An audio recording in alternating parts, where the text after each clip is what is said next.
स्वागत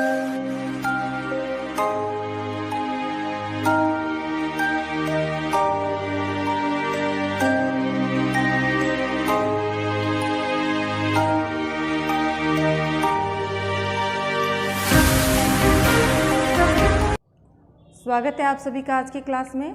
मैं विजय लक्ष्मी। 9वीं कक्षा में सामाजिक विज्ञान में हमने पिछली कक्षा में यूरोप में समाजवाद और रूसी क्रांति के अध्याय को प्रारंभ किया था। रूस में समाजवाद की उत्पत्ति के बारे में पढ़ने से पहले हमने फ्रांस की क्रांति का यूरोप पर क्या प्रभाव पड़ा इसके बारे में ध्यान से देखा। फिर इसके प्रभाव के स्वरूप उठने वाली विचारधाराएं रूढ़िकल, रूढ़िवादी और उदारवादी तीनों के बारे में विस्तार से चर्चा की। इसके बाद औद्योगिक क्रांति का समाज पर प्रभाव देखा। इन सब के बीच में जो ये तीनों विचारधाराएं थीं, इनके अलावा भी यूरोप में एक दूरगामी विचारधारा जो धीरे धीरे पनप रही थी वह थी समाजवाद।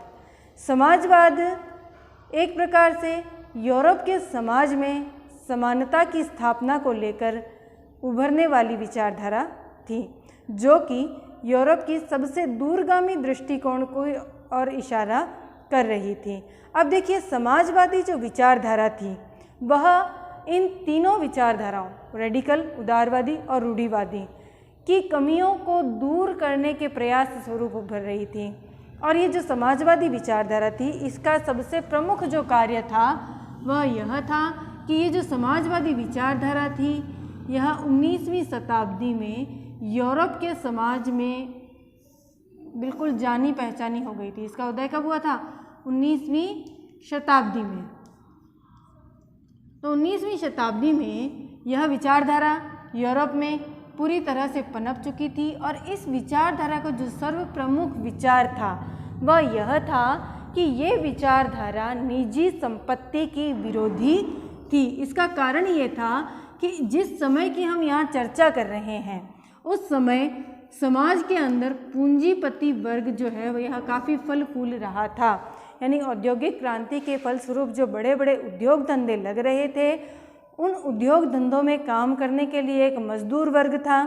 अब देखिए, उद्योग धंधों में पूंजी जो थी वो पूंजीपतियों की थी और उद्योग धंधों के परिणाम स्वरूप मिलने वाला सारा मुनाफा जो हो रहा था ये केवल पूंजीपतियों को हो रहा था। तो इस प्रकार से समाज का जो मजदूर वर्ग था वह लगातार शोषित हो रहा था संपत्ति संपन्न जो वर्ग था उसके द्वारा, यानी कि पूंजीपति वर्ग द्वारा।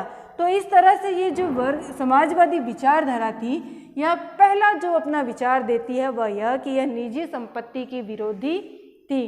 कारण क्या था कि यहाँ पर जो संपत्तिधारी वर्ग है, इस विचारधारा का कारण क्या था संपत्ति विरोधी होने का, कि जो संपत्तिधारी वर्ग होता है यह केवल अपने फायदे का ध्यान रखता है।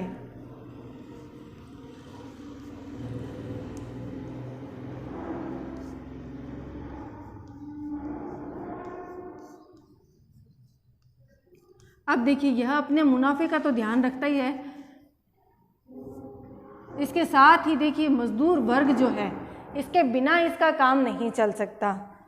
बावजूद इसके यह मजदूर वर्ग के विकास की ओर कोई ध्यान नहीं दे रहा था। और यदि उदारवादियों के दृष्टिकोण को देखा जाए तो ये ध्यान दे भी रहे थे तो केवल इतना कि जितना इनके स्वार्थों को पूरा करने के लिए ज़रूरी होता है उतना।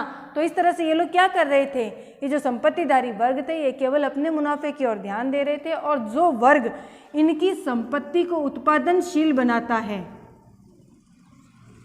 उत्पादनशील का मतलब यहाँ पर हो गया कि जैसे मान लो किसी व्यक्ति ने फैक्ट्री लगाई और उस फैक्ट्री के अंदर बड़ी बड़ी मशीनें हैं, उन मशीनों को चलाएंगे नहीं, उनसे उत्पादन नहीं करेंगे, तब तक क्या होगा, ये मशीनें क्या बेकार है सारी।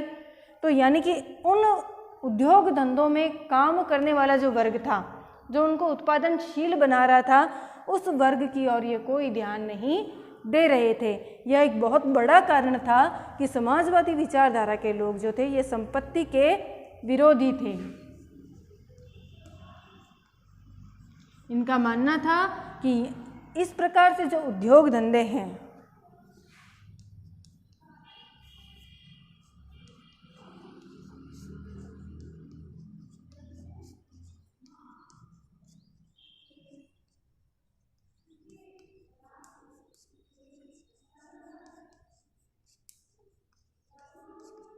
ठीक है ना।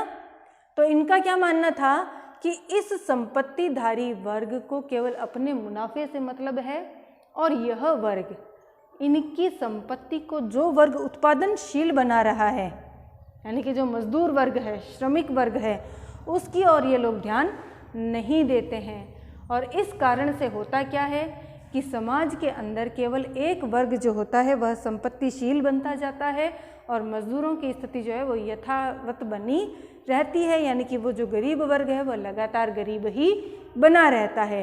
इस कारण से इन्होंने समाज में जो एक विचार दिया वह क्या था कि जो समाज है उसका पूरे का पूरी संपत्ति पर अधिकार हो, यानी कि साझा सामाजिक हित और साझा संपत्ति। ये इस विचारधारा के क्या थे? समर्थक थे।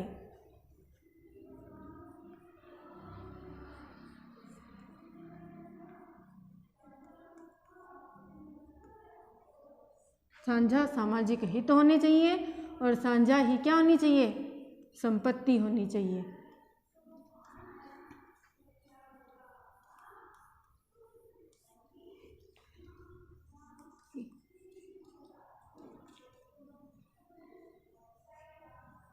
तो ये किसका वर्ग, किसका मत था? समाजवादी वर्ग का।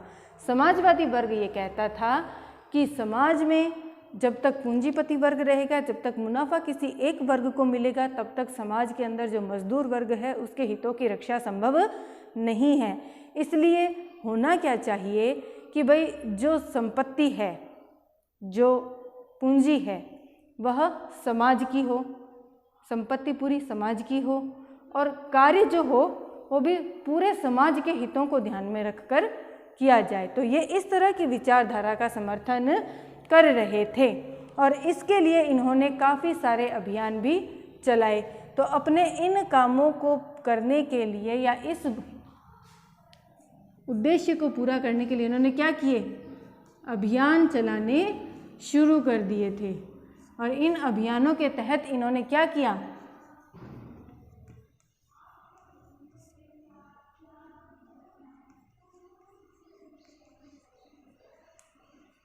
कि इन्होंने समाज के अंदर मुहिम छेड़ दी कि जब तक हम समाज के अंदर एक वर्ग को पूंजी और एक वर्ग को मजदूर बनाकर रखेंगे, तब तक समाज के अंदर क्या है, व्यवस्थाएं सुचारू रूप से काम नहीं कर पाएंगी। तो इसके लिए हमें क्या करना होगा? समाजवादी जो समाज है उसकी स्थापना करनी पड़ेगी। और इस समाजवाद को लाने के लिए क्या कर रहे थे?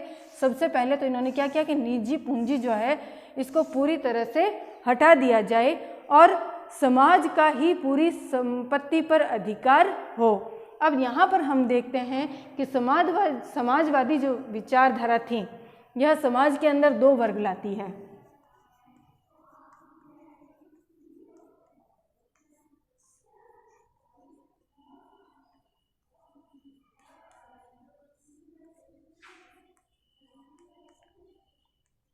इस विचारधारा का आधार क्या था?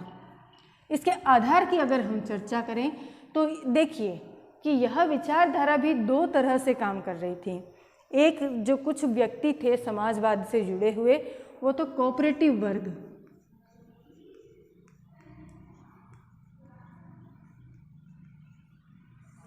कोऑपरेटिव समाज की स्थापना की ओर ध्यान दे रहे थे।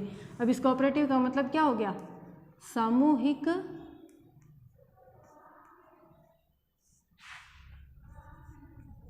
उद्यम। उद्यम मतलब उद्योग धंधे। जो भी उद्योग धंधे लगाए जाएं वह किसी एक व्यक्ति विशेष के ना होकर के समाज के हों, और समाज के द्वारा ही उनके ऊपर नियंत्रण बनाए रखा जाए, और समाज के सभी व्यक्तियों को उनके अंदर बराबर हिस्सेदारी मिले, और सब मिलकर जब काम करेंगे तब क्या होगा?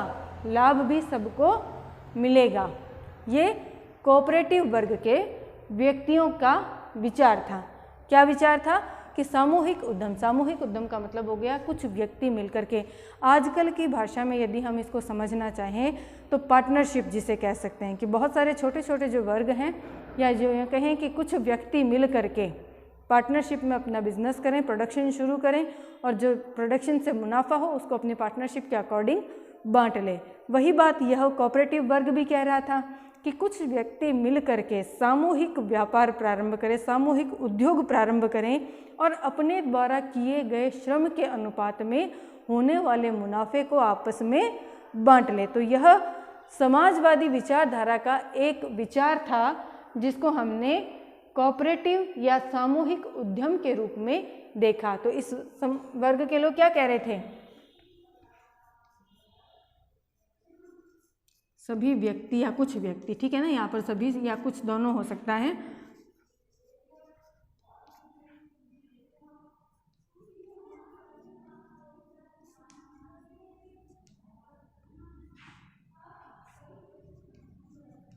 व्यापार प्रारंभ करें और होने वाले मुनाफे को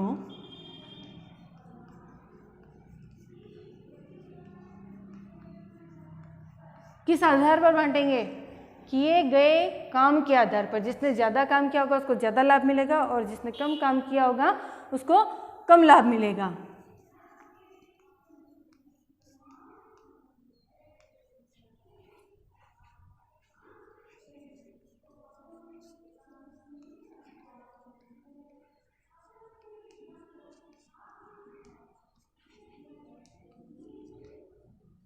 तो यह समाजवाद का एक विचार था जिसे हम कोऑपरेटिव के रूप में पढ़ते हैं। और इस विचार पर सबसे पहले काम किसने किया था? इंग्लैंड के रॉबर्ट ओवेन ने। किसने?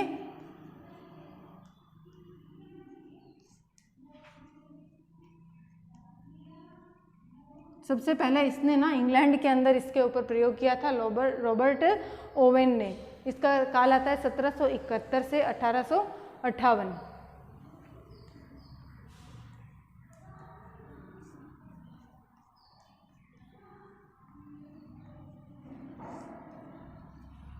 ये एक व्यक्ति था जिसने इस विचार के ऊपर सबसे पहले क्रिएटिव होकर के काम करना प्रारंभ कर दिया।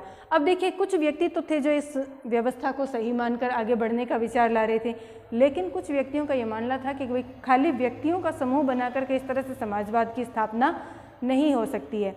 इसके लिए सरकार को भी आगे आकर के पहल करनी होगी। सरकारी तौर पर इस प्रकार की व्यवस्थाएं की जानी चाहिए कि सबको सामूहिक काम और सामूहिक लाभ मिल सके। तो दूसरा जो वर्ग था, यह जो था, ये कह रहा था कि समाजवाद की स्थापना किसके द्वारा होनी चाहिए? सरकार द्वारा संचालित होनी चाहिए। समाजवाद क्या होना चाहिए? सरकार द्वारा संचालित। हो सकता है कि इस व्यवस्था में इन्वॉल्व हों, समर्थन करें, मिलजुल कर काम करने को राजी हों, लेकिन कई जो उद्योगपति होंगे बड़े बड़े, वो ये थोड़ी चाहेंगे कि हमसे हमारी पूंजी का लाभ छिन जाए, वो तो इसका विरोध ही करेंगे। तो इस प्रकार के विरोध को जब ये छोटा वर्ग फेस नहीं कर पाएगा तब व्यवस्था क्या होगी? स्थापित नहीं हो पाएगी और वहीं पर इसका एंड हो जाएगा। तो इस स्थिति से निपटने के लिए जो दूसरा वर्ग था इस विचारधारा का, वो ये कहता था कि इस व्यवस्था को लागू करने का जिम्मा किसके ऊपर होना चाहिए? सरकार के ऊपर। सरकार को ऐसी व्यवस्थाएं करनी होंगी कि सभी को सामूहिक हितों की रक्षा हो, सभी के सामूहिक साझा उद्यम हो, साझा लाभ हो, साझा व्यापार हो, साझा उत्पादन हो। अब यहाँ पर देखिए कि यूरोप की जो 80% से ज़्यादा जनता थी, एक विशेष बात है ये कि जिस समय की हम बात कर रहे हैं 18वीं शताब्दी 19वीं शताब्दी की, उस समय दुनिया के अधिकांश देशों में खेती पर आधारित जो जनसंख्या थी वह 50 से 60% के बीच में थी, लेकिन यूरोप की 80 से 85% जो जनता थी वह किस पर आधारित थी? कृषि पर। तो इस कारण से वहाँ पर जो ये समूह का काम था ये सबसे ज़्यादा किस फील्ड में होने वाला था? खेती के फील्ड में होने वाला था। और अगर जब तक खेतों के अंदर छोटे छोटे खेत होंगे और छोटे छोटे उत्पादक होंगे तब तक क्या होगा? खेती के अंदर बड़ा उत्पादन संभव नहीं हो पाएगा। और अब खेती हर मजदूरों को या यूँ कहें खेती के छोटे छोटे जमींदारों को जोड़कर एक साथ उत्पादन के लिए मनाना कोई आसान कार्य नहीं था। तो इसके लिए ये व्यक्ति क्या चाहते थे कि सरकार यदि ऐसी व्यवस्था कर दे तो इस व्यवस्था को लागू किया जा सकेगा। तो इसका समर्थन करने वाला जो प्रथम व्यक्ति था वह था फ्रांस का लुई ब्लांक। इस व्यवस्था का समर्थक कौन था? फ्रांस का लुई ब्लांक, ठीक है ना। सबसे पहले इसने इस प्रकार की व्यवस्था को लागू करने का प्रयास किया था और इसका शासनकाल आता है 1813 से 1882।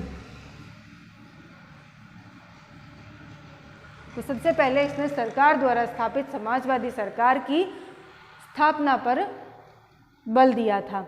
ये क्या चाहता था कि समाज जो है, सरकार जो है, ये पूंजीवादी उद्योगों की जगह सामूहिक उद्योगों को बढ़ावा दे।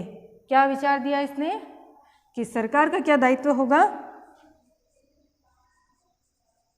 पूंजीवादी उद्योगों की जगह क्या करे ये,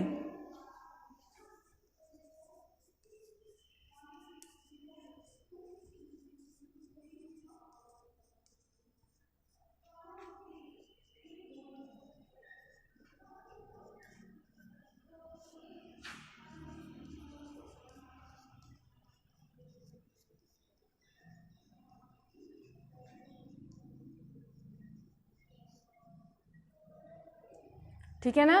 तो इनका ये मानना था कि सरकार की यह जिम्मेदारी है कि वह पूंजीवादी उद्योगों की जगह सामूहिक उद्योगों को बढ़ावा दे। इसी बीच में देखो एक बहुत फेमस विचारक हमारे सामने आए जिन्होंने समाजवाद के इस विचार को प्रबल समर्थन दिया। उन विचारक का नाम आपने पहले भी सुन रखा होगा, ये थे कार्ल मार्क्स। कार्ल मार्क्स जो थे ये समाजवादी विचारधारा के बहुत ही फेमस विचारक माने जाते हैं। आइए हम देखते हैं कार्ल मार्क्स इस बारे में क्या कहता है।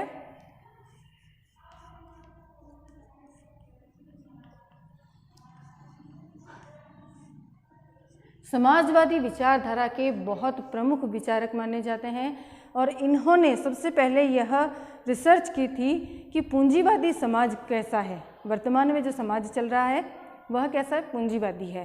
कैसे कि जो उद्योग धंधे लगे हुए हैं उनमें पूंजी के आधार पर ही सारा काम चल रहा है, ठीक है। उद्योगों के अंदर जो पूंजी लगाएगा वह क्या होगा, पूंजीवादी हो जाएगा, पूंजी का अधिकारी है और लाभ होगा वो किसको होगा, पूंजीपति को होगा। तो इस प्रकार से जो कम्युनिस्ट पार्टी है वह पूंजी के इस औद्योगिक क्रांति के परिणाम स्वरूप समाज के अंदर जो पूंजीपति वर्ग उदित हुआ उसका विरोध करती थी। ये कहती थी कि भाई जो समाजवाद है यह भविष्य का समाज होगा, अभी जो व्यवस्था चल रही है वह स्थायी नहीं है। कार्ल मार्क्स ने क्या कहा था कि जो औद्योगिक समाज है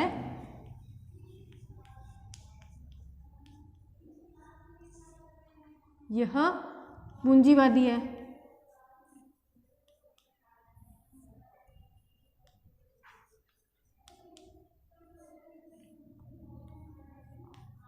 यह तो क्या है, कार्ल मार्क्स के अनुसार चली आ रही उस समय की वर्तमान स्थिति थी।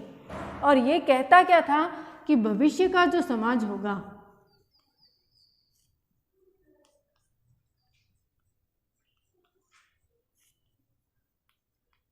कम्युनिस्ट या समाजवादी होगा। यहाँ पे कम्युनिस्ट का अर्थ है समाजवादी। तो देखिए कि यह विचारधारा थी कार्ल मार्क्स की, कम्युनिस्ट होगा।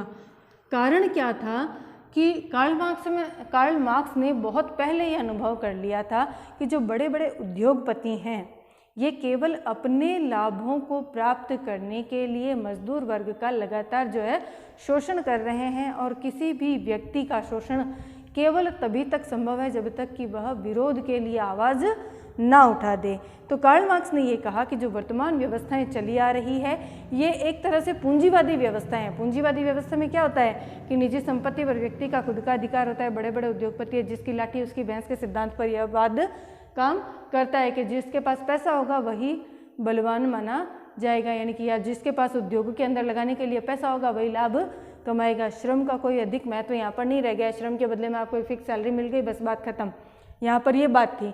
लेकिन समाजवाद क्या कहता था, समाज आपके श्रम शक्ति को अधिक महत्व देता है। वो ये कहता है केवल पूंजी ही महत्वपूर्ण नहीं है, यहाँ पर समाज में सभी को, वर्ग को, काम करने वालों को बराबर उसमें लाभ मिलना चाहिए, न कि केवल पूंजी लगाने वाले वर्ग को। तो इस तरह से ये दो विचारधाराएं जो थी आपस में विरोधाभासी विचारधाराएं हैं।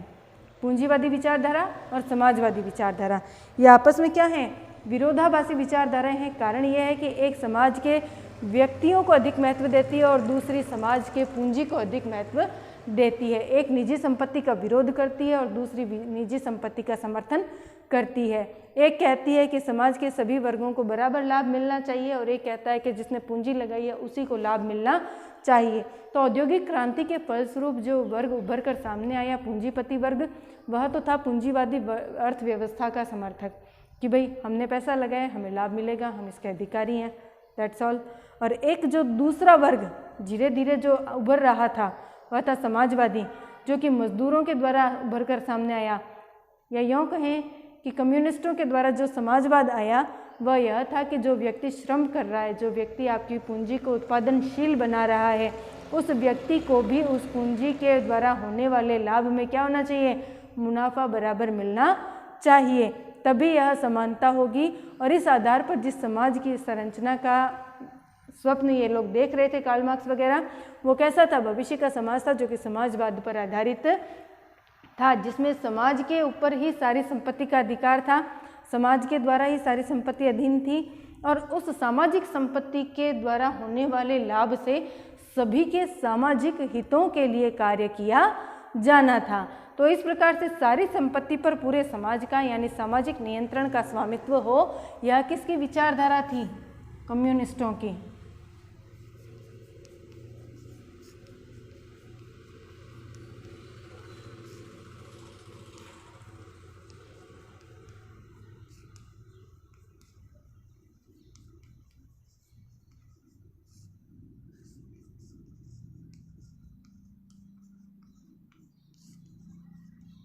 तो यह कार्ल मार्क्स की जो विचारधारा थी, इसके आधार पर इन्होंने आगे काम करना प्रारंभ किया और इनके विचारों से प्रभावित होकर के जो ये मजदूर वर्ग था, इसने अपने संगठन बनाने प्रारंभ कर दिए और धीरे धीरे ये इस क्षेत्र में अपनी मांगे रखने लगे और इन्हीं मजदूरों के द्वारा इस समाजवादी विचार को आगे बढ़ाया गया। तो आइए देखते हैं कि समाजवादियों ने अंतर्राष्ट्रीय स्तर पर जो अपना एक संगठन बनाया था, जिसका नाम था द्वितीय इंटरनेशनल।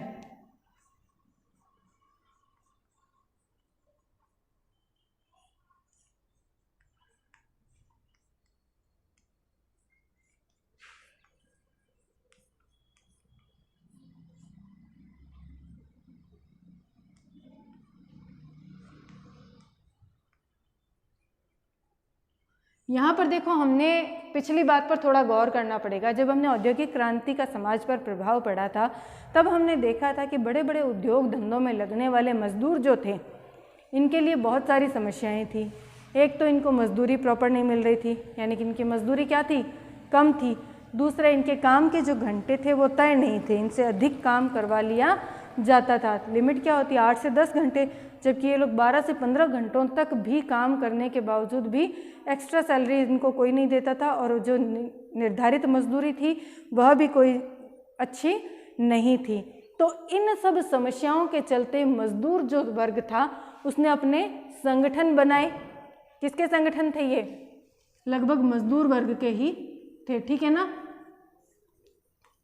और कारण क्या था कि मजदूर अपने हितों की रक्षा के लिए इन संगठनों का गठन कर रहे थे। कारण क्या था इनका, अपने हितों की रक्षा के लिए। इनका क्या हो रहा था, शोषण हो रहा था, तो इनको अपने हितों की रक्षा स्वयं ही करनी थी। तो इन हितों की रक्षा के लिए इन्होंने क्या किया, संगठन बनाने प्रारंभ कर दिया। अब इन संगठनों के माध्यम से इन्होंने क्या किया, सबसे पहले इन्होंने आपातकाल की स्थिति होने पर अपने ही वर्ग के लोगों की सहायता के लिए सहायता कोष स्थापित किए कि भाई हम अपने वर्ग के किसी व्यक्ति के साथ यदि कोई आपदा आ जाए या अचानक कोई आवश्यकता पड़ जाए तो उसकी सहायता कैसे करेंगे हम आपस में। तो इसके लिए इन्होंने सबसे पहले सहायता कोष स्थापित करने का कार्य किया।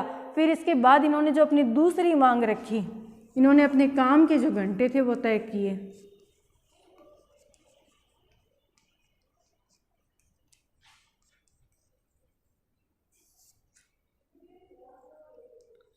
क्यों, क्योंकि अब से पहले तक क्या हो रहा था कि काम तो इनसे अधिक करवा लिया जाता था लेकिन मजदूरी इनको अधिक नहीं दी जा रही थी। इस कारण से इनके ऊपर शोषण अधिक हो रहा था। फिर देखिए कि इस वर्ग को मताधिकार भी प्राप्त नहीं था, ये केवल मजदूर वर्ग था, काम करो और अपने घर जाओ, बस इतनी इनकी ड्यूटी थी। तो इन्होंने अपना एक और मांग रखी कि इनको मताधिकार प्राप्त हो। क्यों? क्योंकि यह समाज को बहुत कुछ देने वाला वर्ग है। देखो, इस वर्ग को नकारा नहीं जा सकता है। अगर किसी के समाज के अंदर मजदूर वर्ग नहीं हो तो समाज की कल्पना नहीं की जा सकती है। आप ही सोचिए कि हमारे आसपास में से जितने भी मिडिल काम करने वाला वर्ग है उसको अगर हटा दिया जाए तो केवल क्या पूंजी के बल पर हम अपने जीवन को आराम से जी सकते हैं? निश्चित रूप से नहीं जी सकते। हमें अनेक समस्याओं का सामना करना पड़ेगा। तो इसी कारण से समाज के अंदर से इस मजदूर वर्ग को जो है संतुष्ट रखना अत्यधिक आवश्यक हो रहा था। तो इसके लिए जो जर्मनी थी उसके अंदर एक पार्टी थी सोशल डेमोक्रेटिक। जर्मनी की पार्टी कौन?